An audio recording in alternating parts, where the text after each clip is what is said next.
ನಮಸ್ತೆ ವಿದ್ಯಾರ್ಥಿಗಳೇ. ಹಿಂದಿನ ತರಗತಿಯಲ್ಲಿ ನಾವು ಸಿಲಿಂಡರ್ ಮತ್ತು ಶಂಕುವಿನ ಪೂರ್ಣ ಮೇಲ್ಮೈ ವಿಸ್ತೀರ್ಣ ಮತ್ತು ಪಾರ್ಶ್ವ ಮೇಲ್ಮೈ ವಿಸ್ತೀರ್ಣವನ್ನು ಕಲ್ತಿರ್ತೇವೆ. ಆ ಸೂತ್ರಗಳನ್ನು ನೆನಪಲ್ಲಿಟ್ಕೊಳ್ಳಿ, ಮುಂದಿನ ಲೆಕ್ಕಗಳಿಗೆ ಅದು ಬೇಕಾಗ್ತದೆ. ಇವತ್ತಿನ ತರಗತಿಯಲ್ಲಿ ನಾವು ಗೋಳ, ಅರ್ಧಗೋಳ ಮತ್ತು ಆಯತಘನ ಇವುಗಳ ಪೂರ್ಣ ಮೇಲ್ಮೈ ಮತ್ತು ಪಾರ್ಶ್ವ ಮೇಲ್ಮೈ ವಿಸ್ತೀರ್ಣಗಳನ್ನು ನೋಡೋಣ. ಈಗಾಗಲೇ ಬೋರ್ಡ್ ಮೇಲೆ ಅರ್ಧಗೋಳದ ಪೂರ್ಣ ಮೇಲ್ಮೈ ವಿಸ್ತೀರ್ಣ, ಪಾರ್ಶ್ವ ಮೇಲ್ಮೈ ವಿಸ್ತೀರ್ಣ, ಗೋಳದ ಪೂರ್ಣ ಮೇಲ್ಮೈ ವಿಸ್ತೀರ್ಣ, ಆಯತಘನದ ಮೇಲ್ಮೈ ವಿಸ್ತೀರ್ಣ ಬರೆದಿದೆ. ಮೊದಲಿಗೆ ಅರ್ಧಗೋಳದ ಪೂರ್ಣ ಮೇಲ್ಮೈ ವಿಸ್ತೀರ್ಣ ಅಂದರೆ ಏನು ಅಂತ ನೋಡೋಣ. ನೋಡಿ, ಇದೊಂದು ಅರ್ಧಗೋಳ. ಅರ್ಧಗೋಳದಲ್ಲಿ ಇಲ್ಲಿ ಎರಡು ಮೇಲ್ಮೈಗಳಿದೆ. ಒಂದು ವೃತ್ತಾಕಾರದ ಮೇಲ್ಮೈ, ಇನ್ನೊಂದು ವಕ್ರ ಮೇಲ್ಮೈ. ಸರಿಯಲ್ಲ? ವೃತ್ತಾಕಾರದ ಮೇಲ್ಮೈ, ಇನ್ನೊಂದು ವಕ್ರ ಮೇಲ್ಮೈ. ಈ ಎರಡೂ ಮೇಲ್ಮೈಗಳ ವಿಸ್ತೀರ್ಣಗಳನ್ನು ಕೂಡಿಸಿದರೆ ನಮಗೆ ಈ ಅರ್ಧಗೋಳದ ಪೂರ್ಣ ಮೇಲ್ಮೈ ವಿಸ್ತೀರ್ಣ ಸಿಗ್ತದೆ. ಈ ವೃತ್ತದ ವಿಸ್ತೀರ್ಣ ಈಗಾಗಲೇ ನಿಮಗೆ ತಿಳಿದಿದೆ, ಪೈ ಆರ್ ಸ್ಕ್ವೇರ್. ಸರಿಯಲ್ಲ? Pi r square.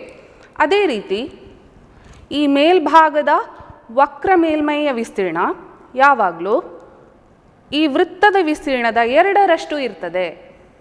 ಅಂದರೆ ಇದು ಪೈ ಆರ್ ಸ್ಕ್ವೇರ್ ಆದರೆ ಈ ವಕ್ರ ಮೇಲ್ಮೈ 2 ಪೈ ಆರ್ ಸ್ಕ್ವೇರ್. ಅಂದರೆ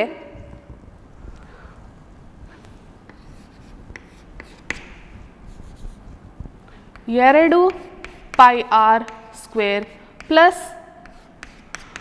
ಪೈ ಆರ್ ಸ್ಕ್ವೇರ್ ಸೇರಿ ನಮಗೆ 3 ಪೈ ಆರ್ ಸ್ಕ್ವೇರ್ ಅರ್ಧಗೋಳದ ಪೂರ್ಣ ಮೇಲ್ಮೈ ವಿಸ್ತೀರ್ಣ ಸಿಗ್ತದೆ.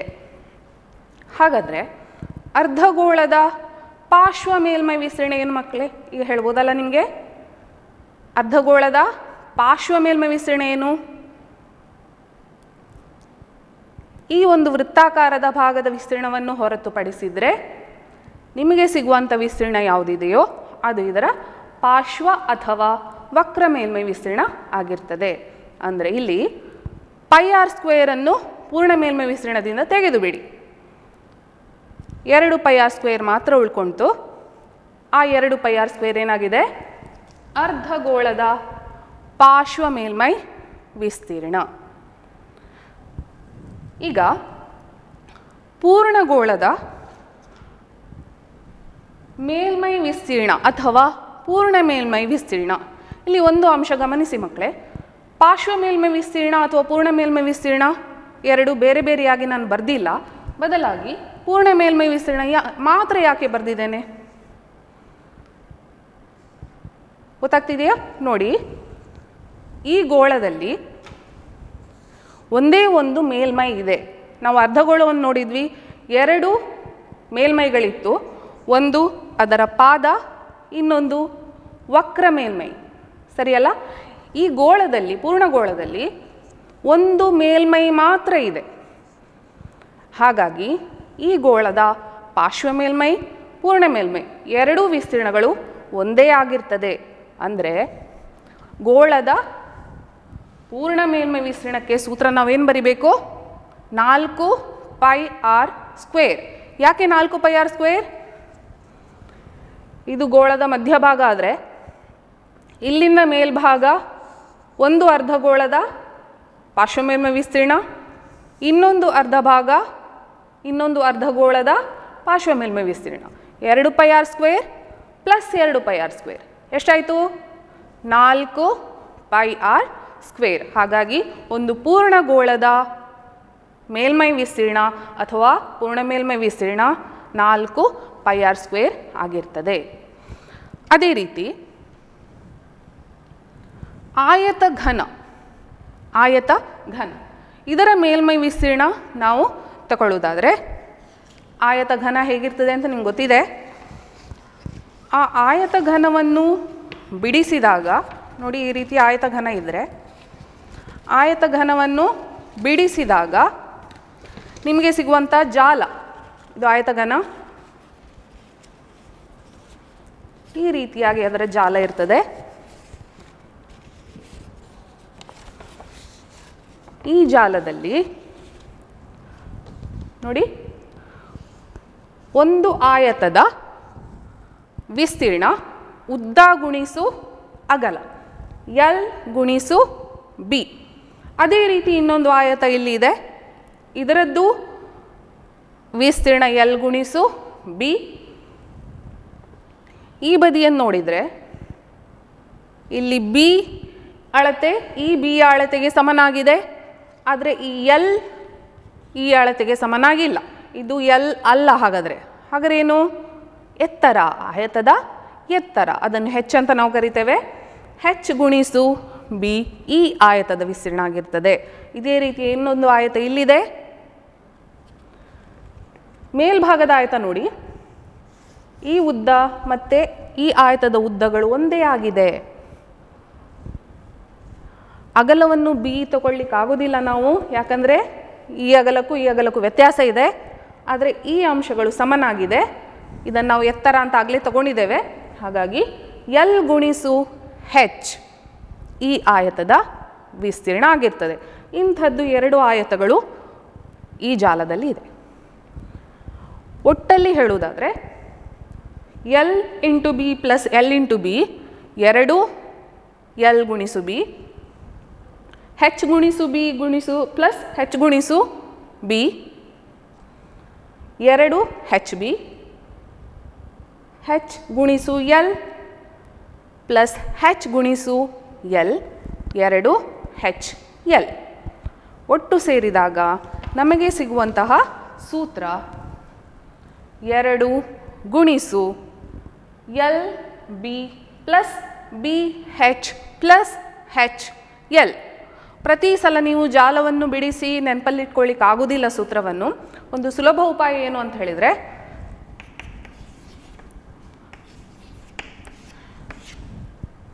ಎರಡನ್ನು ಮೊದಲು ಬರ್ಕೊಳ್ಳಿ.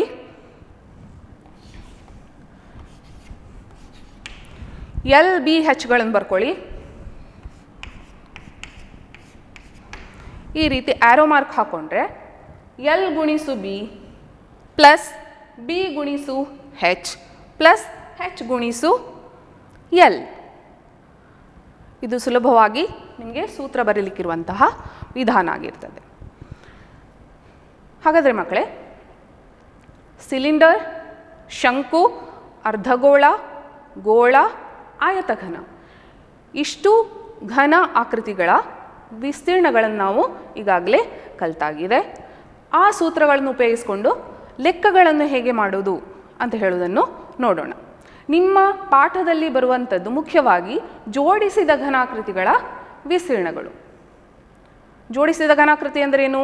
ಒಂದು ಶಂಕು, ಒಂದು ಸಿಲಿಂಡರ್, ಅದು ಜೋಡಿಸಿ ಹೊಸತಾದ ಒಂದು ಆಕೃತಿ ಮೂಡ್ತದೆ. ಅದರ ಆ ಘನಾಕೃತಿಯ ಮೇಲ್ಮೈ ವಿಸ್ತೀರ್ಣ ಏನು ಅಂತ ನಾವು ಕಂಡುಹಿಡಬೇಕಾಗಿರ್ತದೆ. ಅದೇ ರೀತಿ ಒಂದು ಶಂಕು ಮತ್ತು ಗೋಳ, ಅಥವಾ ಒಂದು ಗೋಳ ಮತ್ತು ಸಿಲಿಂಡರ್, ಈ ರೀತಿಯಾಗಿ 2 ಘನಗಳನ್ನು ಒಟ್ಟಾಗಿ ಸೇರಿಸಿ ಮಾಡಿದಂತಹ ಹೊಸ ಆಕೃತಿ ನಾವು ಏನು ಪಡಿತೇವೆ, ಆ ಆಕೃತಿಯ ಮೇಲ್ಮೈ ವಿಸ್ತೀರ್ಣ ನಮಗೆ ಬೇಕಾಗಿರ್ತದೆ.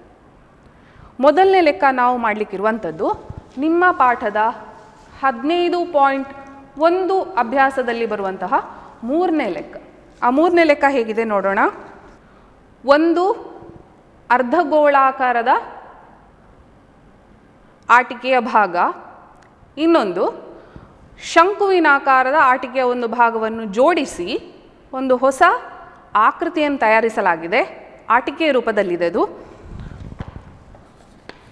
ಈ ರೀತಿಯಾಗಿ ಒಂದು ಶಂಕು, ಈ ರೀತಿಯಾದ ಒಂದು ಅರ್ಧಗೋಳ, ಇವುಗಳನ್ನು ಸೇರಿಸಿ ಮಾಡಿದಂತಹ ಒಂದು ಆಟಿಕೆ ಹೀಗಿರ್ತದೆ. ಇಲ್ಲಿರುವಂತಹ ವೃತ್ತಗಳು ಪರಸ್ಪರ ಸೇರಿಕೊಂಡಿದೆ, ಅಂದರೆ ಅರ್ಥ ಆ ವೃತ್ತದ ತ್ರಿಜ್ಯಗಳು ಸಮನಾಗಿದೆ. ನಿಮಗೆ ಕೊಟ್ಟಿರುವಂತಹ ಲೆಕ್ಕದಲ್ಲಿ ಈ ತ್ರಿಜ್ಯ ಎಷ್ಟಿದೆ? ತ್ರಿಜ್ಯ R ಸಮ 3.5 ಸೆಂಟಿಮೀಟರ್. 3.5 ಸೆಂಟಿಮೀಟರ್ ಆಗಿದೆ. ಆ ಆಟಿಕೆಯ ಒಟ್ಟು ಎತ್ತರವನ್ನು ಅವರು ಕೊಟ್ಟಿದ್ದಾರೆ. ಒಟ್ಟು ಎತ್ತರ ಅಂದರೆ ಏನು?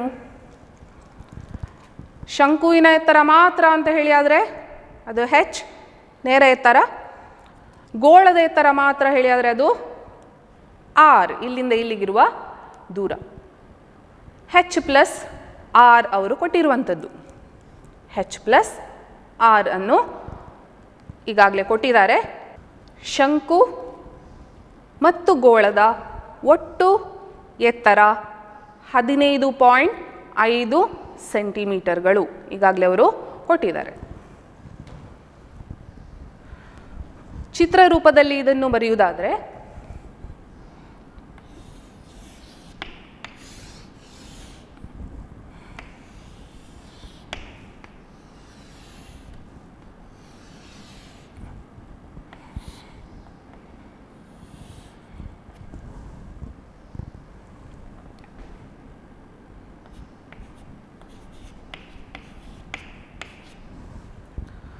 ತ್ರಿಜ್ಯ ಆರ್ 3.5 ಸೆಂಟಿಮೀಟರ್. ಈ ಭಾಗವು ಕೂಡ ತ್ರಿಜ್ಯವೇ ಆಗಿರುವುದರಿಂದ ಅದು ಕೂಡ 3.5 ಸೆಂಟಿಮೀಟರ್ಗಳು. ಎತ್ತರ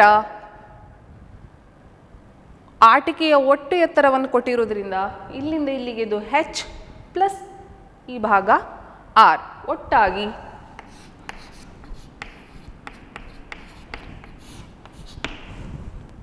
ಈ ಅಳತೆ 15.5 ಸೆಂಟಿಮೀಟರ್ಗಳು. ಈಗ ನಮಗೆ ಒಟ್ಟು ಆಟಿಕೆಯ ಪೂರ್ಣ ಮೇಲ್ಮೈ ವಿಸ್ತೀರ್ಣದ ಅಗತ್ಯ ಇರ್ತದೆ. ಹಾಗಾದರೆ ಪ್ರತಿಯೊಂದು ಭಾಗವನ್ನು ನಾವು ವಿಭಾಗಿಸಿಕೊಂಡು ಶಂಕುವಿನ ವಿಸ್ತೀರ್ಣ ಮತ್ತು ಅರ್ಧಗೋಳದ ವಿಸ್ತೀರ್ಣಗಳನ್ನು ಕಂಡುಹಿಡಿದರೆ ನಮಗೆ ಸುಲಭವಾಗಿ ಪೂರ್ಣ ಆಟಿಕೆಯ ಮೇಲ್ಮೈ ವಿಸ್ತೀರ್ಣ ಸಿಗ್ತದೆ. ಪೂರ್ಣ ಮೇಲ್ಮೈ ವಿಸ್ತೀರ್ಣ ಬೇಕಾ? ಅಗತ್ಯ ಇಲ್ಲ. ಯಾಕೆ ಹೇಳಿ? ಪೂರ್ಣ ಮೇಲ್ಮೈಗಳು ಈ ಎರಡು ವೃತ್ತಗಳು ಒಳಗಡೆ ಸೇರ್ಕೊಂಡಿರ್ತದೆ. ಶಂಕುವಿನ ಪಾರ್ಶ್ವ ಮತ್ತು ಅರ್ಧಗೋಳದ ಪಾರ್ಶ್ವ ಮೇಲ್ಮೈ ವಿಸ್ತೀರ್ಣ ಇಷ್ಟೇ ನಮಗೆ ಬೇಕಾಗಿರುವಂಥದ್ದು. ಮೊದಲಿಗೆ ಸೂತ್ರಗಳನ್ನು ಬರ್ಕೊಳ್ಳೋಣ.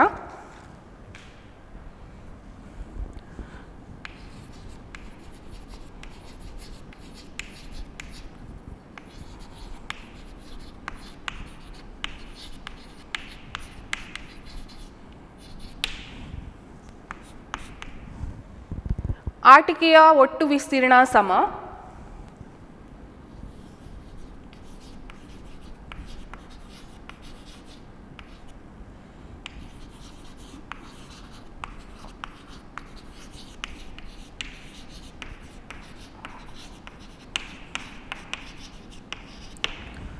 ಶಂಕುವಿನ ಪಾರ್ಶ್ವ ಮೇಲ್ಮೈ ವಿಸ್ತೀರ್ಣ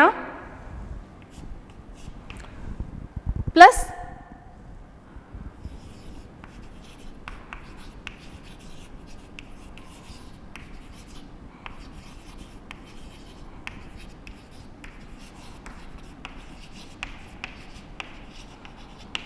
ಅರ್ಧಗೋಳದ ಪಾರ್ಶ್ವ ಮೇಲ್ಮೈ ವಿಸ್ತೀರ್ಣ ಆಗಿರ್ತದೆ.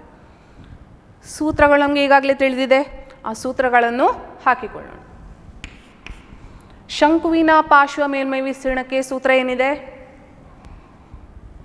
ಶಂಕುವಿನ ಪಾರ್ಶ್ವ ಮೇಲ್ಮೈ ವಿಸ್ತೀರ್ಣದ ಸೂತ್ರ ಪೈ ಆರ್ ಗುಣಿಸು L, pi R L, plus ಅರ್ಧಗೋಳದ ಪಾರ್ಶ್ವ ಮೇಲ್ಮೈ ವಿಸ್ತೀರ್ಣ 2 ಪೈ ಆರ್ ಸ್ಕ್ವೇರ್.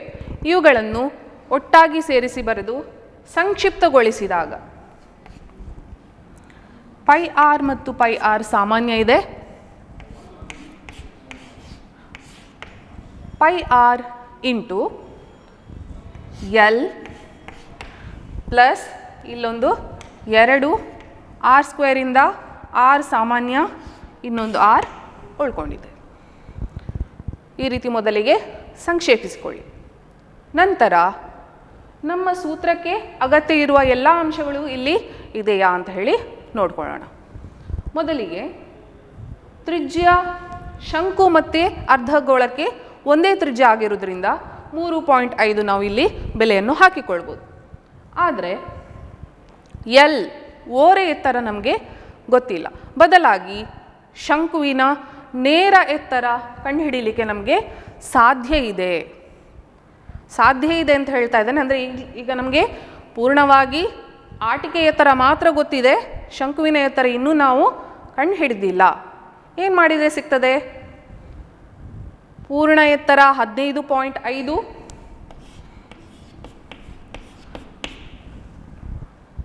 ಮೈನಸ್ 3.5 ಇದು ಅರ್ಧಗೋಳದ ಎತ್ತರ. ಪೂರ್ಣ ಎತ್ತರದಿಂದ ಅರ್ಧಗೋಳದ ಎತ್ತರ ಅಥವಾ ತ್ರಿಜ್ಯವನ್ನು ಕಳೆದರೆ ನಮಗೆ ಶಂಕುವಿನ ಎತ್ತರ h ಸಿಗ್ತದೆ. ಎಷ್ಟಾಯ್ತು ಮಕ್ಕಳು? ಇದು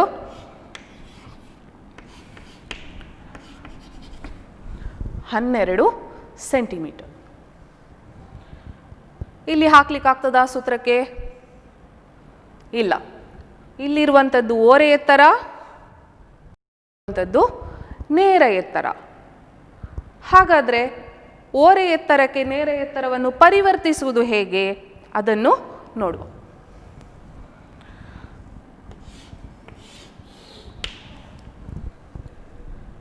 ಶಂಕುವಿನ ಅರ್ಧ ಭಾಗವನ್ನು ಮಾತ್ರ ನಾನು ಚಿತ್ರರೂಪದಲ್ಲಿ ಬರೆದಿದ್ದೇನೆ.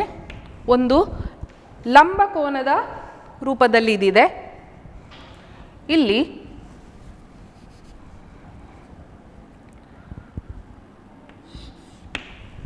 ಶಂಕುವಿನ ಓರೆ ಎತ್ತರ ಎಲ್ ಬರೆಯಲಾಗಿದೆ, ನೇರ ಎತ್ತರ h ಇಲ್ಲಿ ಬರ್ತದೆ, ತ್ರಿಜ್ಯವನ್ನು ಈ ಭಾಗದಲ್ಲಿ ನಾನು ಬರೀತಾ ಇದ್ದೇನೆ, ಇದು ತ್ರಿಜ್ಯ.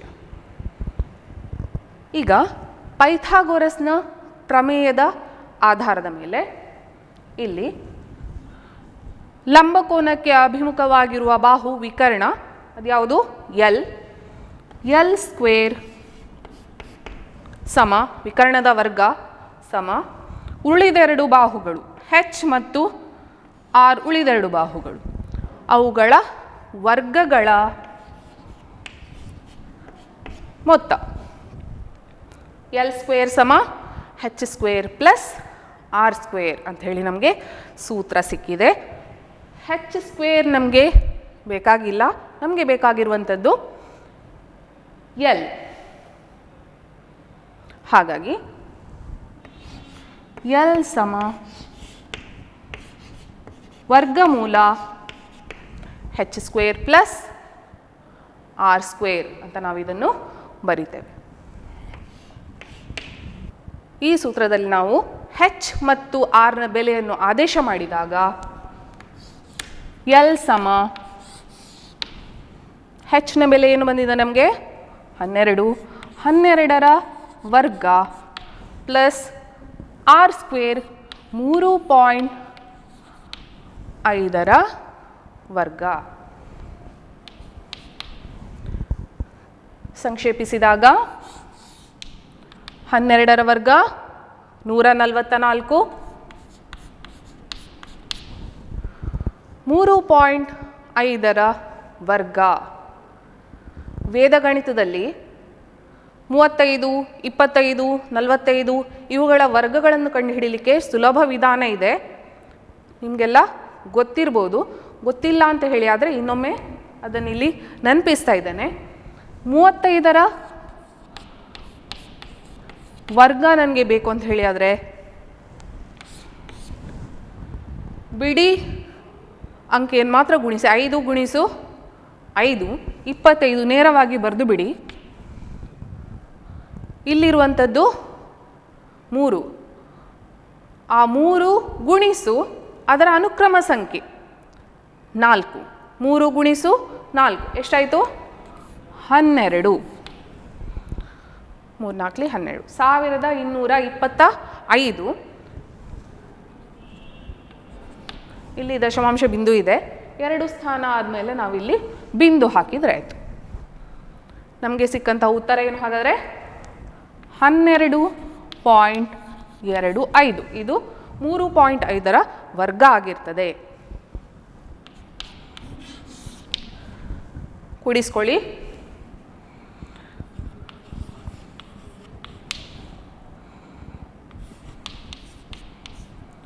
156.25.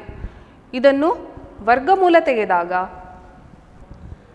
156ರ ವರ್ಗಮೂಲ 25ರ ವರ್ಗಮೂಲ ಸೆಪ್ರೇಟಾಗಿ ಬೇರೆ ಬೇರೆಯಾಗಿ ನಾವು ತೆಗೆದುಕೊಳ್ಳೋಣ. ನೇರ ವಿಧಾನದಲ್ಲಿ ಮಾಡುವಾಗ ಭಾಗಾಕಾರ ವಿಧಾನವನ್ನು ನೀವು ಅನ್ವಯಿಸಬೇಕಾಗ್ತದೆ. ನಾನು ಶಾರ್ಟ್ಕಟ್ ಮೆಥಡ್ ಮಾತ್ರ ಹೇಳ್ತಾ ಇದ್ದೇನೆ. ಇಲ್ಲಿ 25 ದಶಮಾಂಶ ಬಿಂದುವಿನ ಆಚೆಗಿರುವಂಥದ್ದು 2, 5 ಅಂದರೆ 25, ಅದರ ವರ್ಗಮೂಲ 5. 156 ನಾನಿಲ್ಲಿ ಹೇಳಿದ ಹಾಗೆ 3 × 4 12 ಹೇಗೆ ಬಂತೋ ಅದೇ ರೀತಿ 2 ಅನುಕ್ರಮ ಸಂಖ್ಯೆಗಳನ್ನು ತೆಗೆದುಕೊಳ್ಳಿ. ಆ ಅನುಕ್ರಮ ಸಂಖ್ಯೆಗಳ ಗುಣಲಬ್ಧ 156 ಬರಬೇಕು. ಅಂಥ ಅನುಕ್ರಮ ಸಂಖ್ಯೆಗಳು ಯಾವುದು? 2 3ಲಿ, 3 4ಲಿ, 4 5ಲಿ, 5 6ಲಿ ನೋಡ್ತಾ ಹೋದರೆ 12 × 13ಕ್ಕೆ ನಮಗೆ 156 ಉತ್ತರವಾಗಿ ಸಿಗ್ತದೆ. ಹಾಗಾಗಿ 12 ಅಂತ ಹೇಳುವಂಥದ್ದು 156ರ ವರ್ಗಮೂಲವಾಗಿ ನಮಗೆ ಇಲ್ಲಿ ಸಿಗ್ತದೆ. 12.5 ಇದು ಶಂಕುವಿನ ಓರೆ ಎತ್ತರ ಆಗಿರ್ತದೆ. ಇಷ್ಟು ಸೆಂಟಿಮೀಟರ್ಗಳು. ಈಗ ನಮಗೆ ಬೇಕಾದಂಥದ್ದು ಆಟಿಕೆಯ ಒಟ್ಟು ಮೇಲ್ಮೈ ವಿಸ್ತೀರ್ಣ. ಆ ಲೆಕ್ಕಕ್ಕೆ ನಾವು ಮತ್ತೆ ಬರುವ. ಆಟಿಕೆಯ ಒಟ್ಟು ಮೇಲ್ಮೈ ವಿಸ್ತೀರ್ಣ ಸಮ ಶಂಕುವಿನ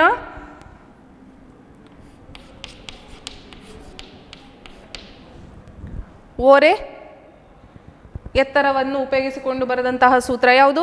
ಪಾರ್ಶ್ವ ಮೇಲ್ಮೈ ವಿಸ್ತೀರ್ಣ ಪ್ಲಸ್ ಅರ್ಧಗೋಳದ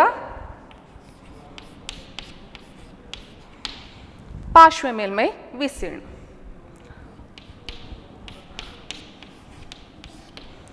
ಸುಲಭ ರೂಪಕ್ಕೆ ತಂದಾಗ ನಮಗೆ ಆಗ ಸಿಕ್ಕಿರುವಂಥದ್ದು L + 2R. ಇಲ್ಲಿ ಪೈಯ ಬೆಲೆ 7ನೇ 22, R ಅಥವಾ ತ್ರಿಜ್ಯ 3.5, L ಬೆಲೆ ಈಗಾಗಲೇ ನಮಗೆ ಗೊತ್ತಿದೆ 12.5, 2 ಗುಣಿಸು ತ್ರಿಜ್ಯ 3.5. ಇದನ್ನು ಸಂಕ್ಷೇಪ ಮಾಡಿದಾಗ 7 ಮತ್ತು 3.5 ಇದನ್ನು ನಾವು ಭಾಗಿಸ್ಬೋದು. 0.5 ಗುಣಿಸು 22. 0.5 ಅಂತ ಹೇಳಿದರೆ ಅರ್ಧ ಗುಣಿಸು 22 11.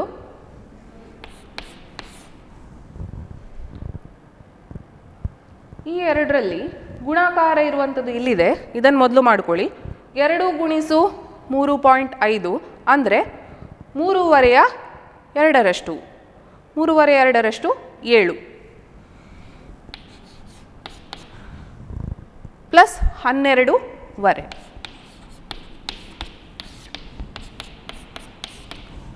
ಕೂಡಿಸಿದಾಗ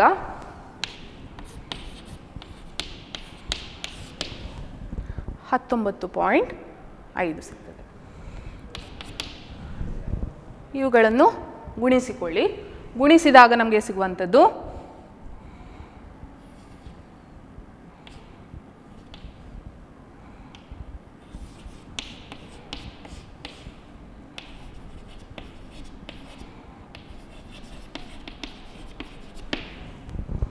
(214.5 ಚದರ ಸೆಂಟಿಮೀಟರ್ಗಳು).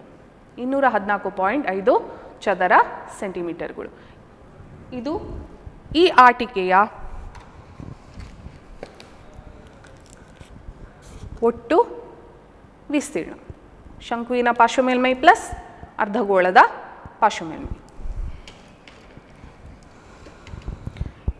ಮಕ್ಕಳೇ, ಎರಡನೇ ಲೆಕ್ಕ ನೋಡೋಣ.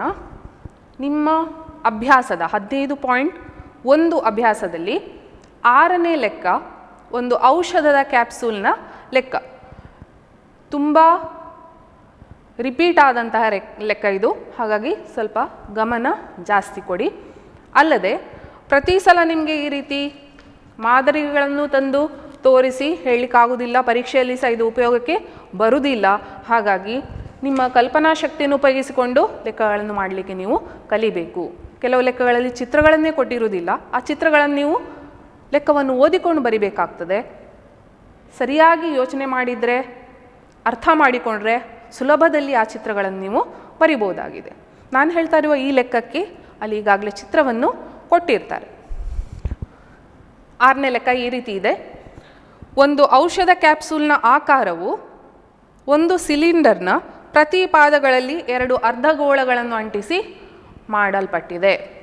ಒಂದು ಸಿಲಿಂಡರ್ ಆಕಾರ ಇದೆ, ಅದರ 2 ಪಕ್ಕದಲ್ಲಿ 2 ಅರ್ಧಗೋಳಗಳನ್ನು ಸೇರಿಸಿ ಹೇಗೆ ಆಕೃತಿಗಳನ್ನು ತಯಾರಿಸಿದ್ದಾರೆ ಅಂತ ಹೇಳಿದ್ದಾರೆ. ಅಲ್ಲಿ ಕ್ಯಾಪ್ಸೂಲ್ನ ಆಕಾರಕ್ಕೆ ಅದು ಬಂತು. ಈ ಕ್ಯಾಪ್ಸೂಲ್ನ ಸಂಪೂರ್ಣ ಉದ್ದವನ್ನು ಕೊಟ್ಟಿದ್ದಾರೆ. ಎಷ್ಟು? 14 ಮಿಲಿಮೀಟರ್. ವ್ಯಾಸ ಎಷ್ಟು ಕೊಟ್ಟಿದ್ದಾರೆ? 5 ಮಿಲಿಮೀಟರ್. ಹಾಗಾದರೆ ಆ ಕ್ಯಾಪ್ಸೂಲ್ನ ಪೂರ್ಣ ಮೇಲ್ಮೈ ವಿಸ್ತೀರ್ಣ, ಕ್ಯಾಪ್ಸೂಲ್ನ ಮೇಲ್ಮೈ ವಿಸ್ತೀರ್ಣ ಎಷ್ಟು ಅಂತ ಹೇಳುವಂಥದ್ದು ಲೆಕ್ಕ. ಮೊದಲಿಗೆ ಚಿತ್ರವನ್ನು ಬರ್ಕೊಳ್ಳೋಣ. ಚಿತ್ರ ಈಗಾಗಲೇ ಅಲ್ಲಿ ಕೊಟ್ಟಿದ್ದಾರೆ ನೋಡಿ. ಒಂದು ಕ್ಯಾಪ್ಸೂಲ್ನ ಆಕೃತಿ, ಒಂದು ಭಾಗ ಮಧ್ಯದ್ದು ಸಿಲಿಂಡರ್ ಆಕಾರದಲ್ಲಿದೆ. ಇಲ್ಲಿ 2 ಅರ್ಧಗೋಳಗಳನ್ನು ಜೋಡಿಸಲಾಗಿದೆ. ಕ್ಯಾಪ್ಸೂಲ್ನ ಒಟ್ಟು ಉದ್ದ ಅಂತ ಹೇಳುವಾಗ ಅರ್ಧಗೋಳದ ಈ 2 ತುದಿಗಳಿಂದ ನೀವು ಉದ್ದವನ್ನು ಅಳತೆ ಮಾಡಬೇಕಾಗ್ತದೆ. ಅಂದರೆ ಇಲ್ಲಿಂದ ಆರಂಭಿಸಿ ಈ ತುದಿಯವರೆಗೂ 14 ಮಿಲಿಮೀಟರ್ ಅಳತೆಯನ್ನು ಅವರು ಕೊಟ್ಟಿರುವಂಥದ್ದು. ನಂತರ ಆ ಕ್ಯಾಪ್ಸೂಲ್ನ ಅರ್ಧಗೋಳದ ವ್ಯಾಸವನ್ನು ಕೊಟ್ಟಿದ್ದಾರೆ. ವ್ಯಾಸಕ್ಕೂ ತ್ರಿಜ್ಯಕ್ಕೂ ಇರುವಂತಹ ಸಂಬಂಧ ನಿಮಗೆ ಗೊತ್ತಿದೆ. ವ್ಯಾಸ ಡಿ ಸಮ 2 ಗುಣಿಸು ತ್ರಿಜ್ಯ ಆರ್. ಸರಿಯಲ್ಲ? ಅಂದರೆ ಈ ಲೆಕ್ಕಕ್ಕೆ ಬೇಕಾದಂತಹ ತ್ರಿಜ್ಯ ನಮಗೆ ಬೇಕು ಅಂತ ಹೇಳಿದರೆ ನಾವು ವ್ಯಾಸವನ್ನು ಅರ್ಧ ಮಾಡಿಕೊಳ್ಬೇಕು. ಏನು ಕೊಟ್ಟಿದ್ದಾರೆ? ವ್ಯಾಸ 5 ಮಿಲಿಮೀಟರ್. ಆ 5 ಮಿಲಿಮೀಟರನ್ನು ಅರ್ಧ ಮಾಡಿಕೊಂಡ್ರೆ ನಮಗೆ ಸಿಗುವಂಥದ್ದು 2.5 ಮಿಲಿಮೀಟರ್. ತ್ರಿಜ್ಯ ಅಂತ ತಗೊಳ್ಳುವಾಗ ಈ ಅರ್ಧಗೋಳದ ಈ ಭಾಗದ ಅಳತೆ 2.5, ಇಲ್ಲೊಂದು ಅರ್ಧಗೋಳ ಉಂಟು, ಅಲ್ಲಿಯ ತ್ರಿಜ್ಯ ಕೂಡ 2.5 ಆಗಿರ್ತದೆ. ಈಗ ನಮಗೆ ಸಿಲಿಂಡರ್ನ ಎತ್ತರ ಬೇಕಾಗ್ತದೆ. ಸಿಲಿಂಡರ್ನ ಪಾರ್ಶ್ವ ಮೇಲ್ಮೈ ವಿಸ್ತೀರ್ಣ ನಮಗೆ ಬೇಕು ಅಂತ ಹೇಳಿದಾಗ ಸಿಲಿಂಡರ್ನ ಎತ್ತರ ಹೆಚ್ಚು ಕಂಡುಹಿಡಿಬೇಕು. ಈ ಅಂಶಗಳನ್ನು ಉಪಯೋಗಿಸಿ ಹೇಗೆ ಕಂಡುಹಿಡಿಯೋಣ? ಒಟ್ಟು ಉದ್ದ ನಮಗೆ ಗೊತ್ತಿದೆ 14 ಮಿಲಿಮೀಟರ್. ಕ್ಯಾಪ್ಸೂಲ್ನ ಒಟ್ಟು ಉದ್ದ 14 ಮಿಲಿಮೀಟರ್. ಇದರಿಂದ ಈ 2 ಅರ್ಧಗೋಳಗಳ ತ್ರಿಜ್ಯಗಳನ್ನು ಕಳೆದು ಬಿಟ್ಟರೆ ಏನು ಸಿಗ್ತದೆ ನಮಗೆ? ಸಿಲಿಂಡರ್ನ ಎತ್ತರ ಸಿಗ್ತದೆ. 2.5 ಪ್ಲಸ್ 2.5 5 ಮಿಲಿಮೀಟರ್. ಈ 5 ಮಿಲಿಮೀಟರನ್ನು ಇಲ್ಲಿಂದ ಕಳೆದು ಬಿಡಿ. ಎಷ್ಟಾಯಿತು? 9 ಮಿಲಿಮೀಟರ್ಗಳು. ಈ 9 ಮಿಲಿಮೀಟರ್ ಏನು? ಸಿಲಿಂಡರ್ನ ಎತ್ತರ. ಸರಿಯಲ್ಲ? ಈಗ ಸಿಲಿಂಡರ್ ಮತ್ತು 2 ಅರ್ಧಗೋಳಗಳ ಪಾರ್ಶ್ವ ಮೇಲ್ಮೈಗಳನ್ನು ಸೇರಿಸಿದರೆ ನಮಗೆ ಇಡೀ ಕ್ಯಾಪ್ಸೂಲ್ನ ಪಾರ್ಶ್ವ ಮೇಲ್ಮೈ ಅಥವಾ ಮೇಲ್ಮೈ ವಿಸ್ತೀರ್ಣ ಸಿಗ್ತದೆ. ಹಾಗಾಗಿ ಸೂತ್ರವನ್ನು ಬರೆಯುವಾಗ 2 ಅರ್ಧಗೋಳಗಳ ಪಾರ್ಶ್ವ ಮೇಲ್ಮೈ ವಿಸ್ತೀರ್ಣ ಪ್ಲಸ್ 1 ಸಿಲಿಂಡರ್ನ ಪಾರ್ಶ್ವ ಮೇಲ್ಮೈ ವಿಸ್ತೀರ್ಣಕ್ಕೆ ನಾವು ಸೂತ್ರಗಳನ್ನು ಹಾಕಿಕೊಳ್ಳೋಣ. ಈಗ ಕ್ಯಾಪ್ಸೂಲ್ನ ಒಟ್ಟು ಉದ್ದ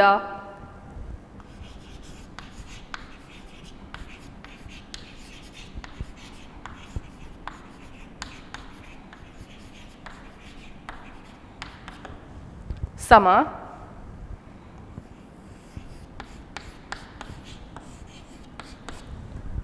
ಸಿಲಿಂಡರ್ನ ಪಾರ್ಶ್ವ ಮೇಲ್ಮೈ ವಿಸ್ತೀರ್ಣ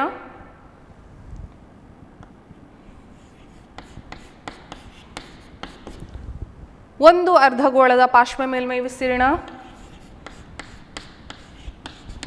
ಇನ್ನೊಂದು ಅರ್ಧಗೋಳದ ಪಾರ್ಶ್ವ ಮೇಲ್ಮೈ ವಿಸ್ತೀರ್ಣ ಒಟ್ಟಾಗಿ ಬರೆದಾಗ 2πrh ಪ್ಲಸ್ ಇದೆರಡನ್ನು ಕೂಡಿಸ್ಕೊಳ್ಳಿ 4πr ಸ್ಕ್ವೇರ್ ಸಾಮಾನ್ಯ ತೆಗೆದಾಗ 2πr ಇಲ್ಲೊಂದು 2 ಉಳ್ಕೊಳ್ತದೆ 2 ಗುಣಿಸು 2 h ಉಳೀತು ಇಲ್ಲಿ 2 r ಉಳೀತು ಈ ಸೂತ್ರಕ್ಕೆ ಬೆಲೆಗಳನ್ನು ಆದೇಶ ಮಾಡಿ r ಬೆಲೆ 2.5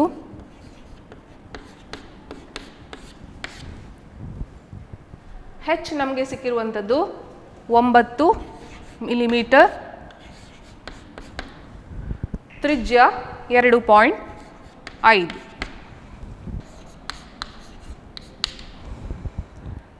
2 ಗುಣಿಸು 722 ಗುಣಿಸು 2.5 9 ಪ್ಲಸ್ 2 ಗುಣಿಸು 2.5 ಅಂದರೆ ಇಲ್ಲಿ 5 ಆಯಿತು 9 ಪ್ಲಸ್ 5 ಇಲ್ಲಿ ಇದನ್ನು ಸಂಕ್ಷೇಪಿಸ್ಲಿಕ್ಕೆ ಹೋಗಬೇಡಿ 9 ಪ್ಲಸ್ 5 ನಿಮಗೆ 14 ಸಿಗ್ತದೆ 14 ನೀವು ಸುಲಭವಾಗಿ 7ರಿಂದ ಭಾಗಿಸ್ಬೋದು 2.5 ಗುಣಿಸು 14 ಇವುಗಳನ್ನು ಸಂಕ್ಷೇಪಿಸಿದಾಗ 2.5 ಗುಣಿಸು 2 5 2 ಗುಣಿಸು 22 44 ಗುಣಿಸು 5 220 ಚದರ ಮಿಲಿಮೀಟರ್ಗಳು ಹಾಗಾಗಿ ಔಷಧದ ಕ್ಯಾಪ್ಸೂಲ್ನ ಒಟ್ಟು ಮೇಲ್ಮೈ ವಿಸ್ತೀರ್ಣ ನಮಗೆ ಸಿಗುವಂಥದ್ದು 220 ಚದರ ಮಿಲಿಮೀಟರ್ ಆಗಿರ್ತದೆ ಮಕ್ಕಳೇ ಜೋಡಿಸಿದ ಘನಾಕೃತಿಗಳ ಮೇಲ್ಮೈ ವಿಸ್ತೀರ್ಣಗಳನ್ನು ನಾವು ಈಗಾಗಲೇ ಕಲ್ತಿದ್ದೇವೆ ಉಳಿದ ಲೆಕ್ಕಗಳನ್ನು ನೀವು ಅಭ್ಯಾಸ ಮಾಡಿ ಸುಲಭವಾಗಿದೆ ಮುಂದಿನ ತರಗತಿಯಲ್ಲಿ ಘನಾಕೃತಿಗಳ ಅಥವಾ ಜೋಡಿಸಿದ ಘನಾಕೃತಿಗಳ ಘನಫಲಗಳನ್ನು ನಾವು ನೋಡೋಣ ಧನ್ಯವಾದಗಳು